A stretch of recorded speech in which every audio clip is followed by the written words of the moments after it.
Welcome, everyone. Today, we are diving into a crucial topic in the principles of ecology: wildlife conservation and management. If you have ever wondered how park rangers know exactly how many animals can safely live in a forest, or how we prevent endangered species from disappearing forever, you are in the right place. We are going to build our understanding from the ground up, looking at both the concepts and the math that make sustainable coexistence possible. Let us get started. To truly understand this topic, imagine you are the caretaker of a massive, intricate clockwork machine. In this machine, every single gear represents a different animal, plant, or natural habitat. If you carelessly remove even a tiny gear, the entire machine might start ticking irregularly or stop working altogether. Wildlife conservation is the act of protecting these gears from being stolen or broken by outside forces.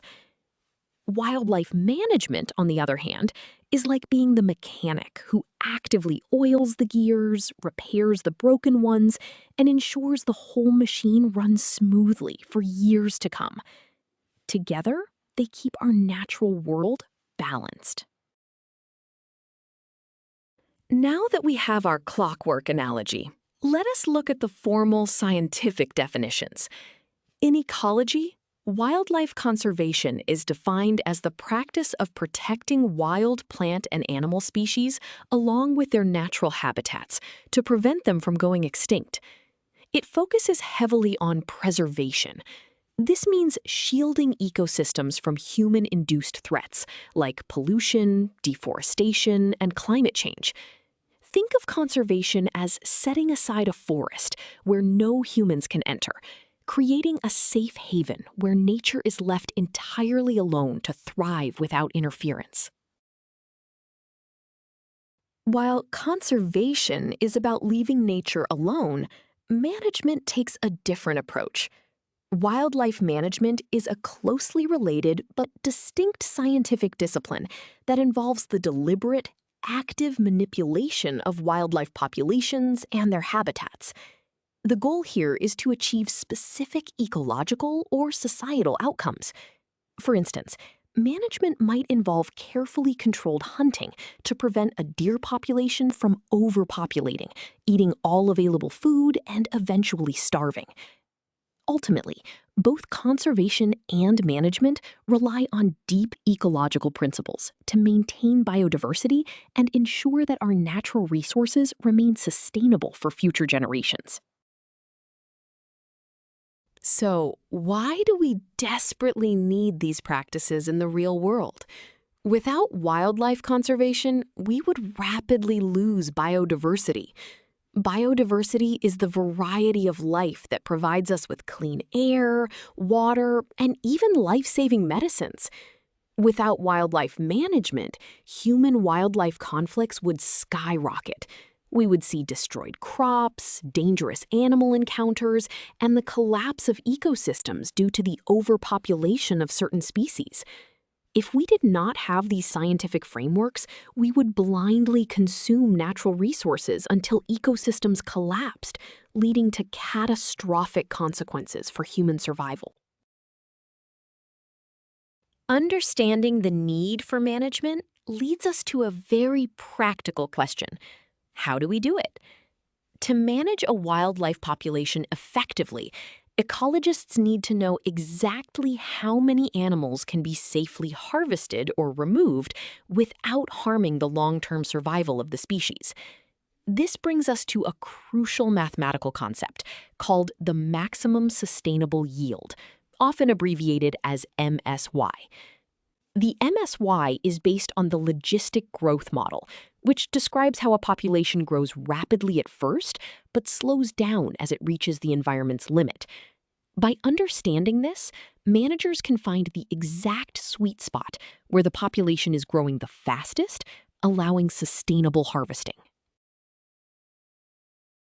Let us look at the mathematics behind this growth.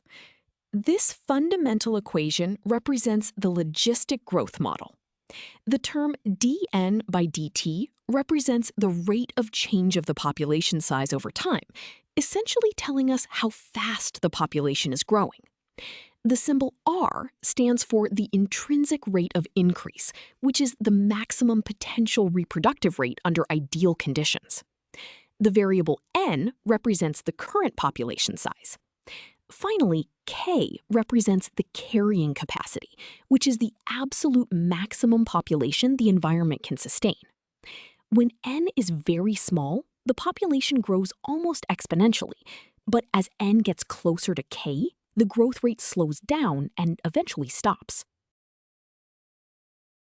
Building on the logistic growth model, we arrive at the formula for maximum sustainable yield, denoted by YMSY. This specific formula calculates the absolute highest number of individuals that can be harvested from the population continually without causing it to decline over time. The symbol R is, again, the intrinsic growth rate, and K is the carrying capacity. Mathematically, this maximum yield occurs exactly when the population size is at half of its carrying capacity. If the carrying capacity K increases due to habitat restoration, the sustainable yield will also increase.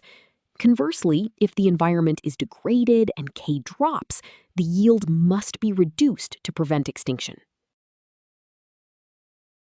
Now that we have our formula, let us apply it to a real-world scenario. Imagine you are a wildlife manager for a protected forest.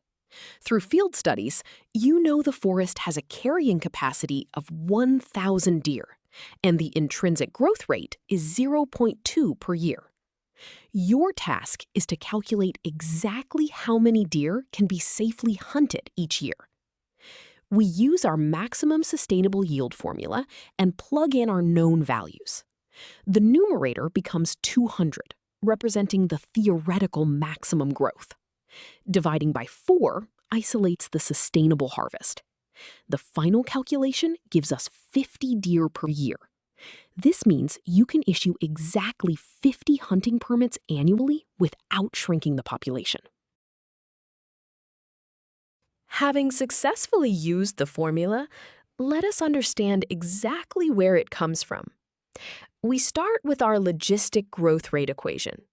As ecologists, we know that the maximum growth rate, and therefore the maximum sustainable yield, occurs when the population size is exactly half of the carrying capacity. So we substitute N with K divided by 2 in our equation. Inside the parentheses, K divided by 2 over K simplifies to just 1/2. 1 minus 1/2 leaves us with 1/2. Finally, multiplying R times K over 2 by 1/2 gives us R times K over 4. This proves mathematically why the maximum sustainable yield formula takes this exact shape. So we have proven how the math works. This brings us to an exciting application: habitat restoration. Suppose your conservation team decides to plant more native shrubs and remove invasive species from the forest to help the deer. These actions directly improve the environment, which means the carrying capacity of the forest increases. However, the intrinsic growth rate stays exactly the same, because that is a biological characteristic of the deer species itself, not the environment. By increasing the carrying capacity, we can calculate a new peak for the logistic growth curve, proving to policymakers that conservation funding actually works. Let us see this habitat restoration in action with a concrete example. Our restoration project successfully increases the carrying capacity from 1,000 to 1,600 deer. The intrinsic growth rate remains at 0.2. We want to find the new maximum sustainable yield. Our strategy is identical to the first example, but we plug in the new value for K. The numerator is now 320. Dividing by 4 gives us a new yield of 80 deer per year. By comparing this to our previous yield of 50, we see the ecosystem can now sustainably support the harvest of 30 additional deer annually.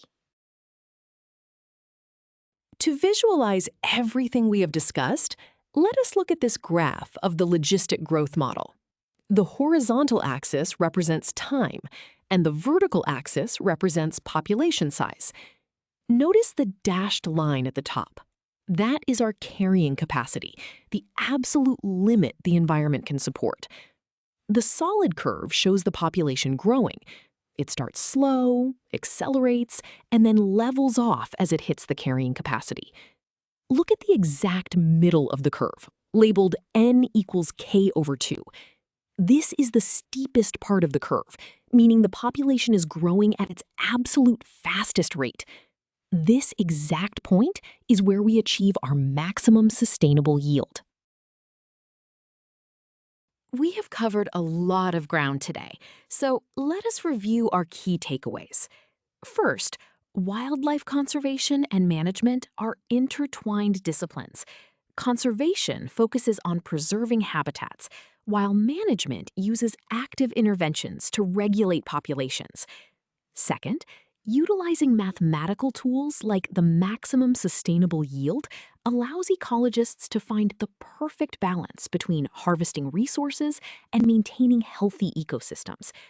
We learned that this maximum yield always occurs when a population is at exactly half of its carrying capacity.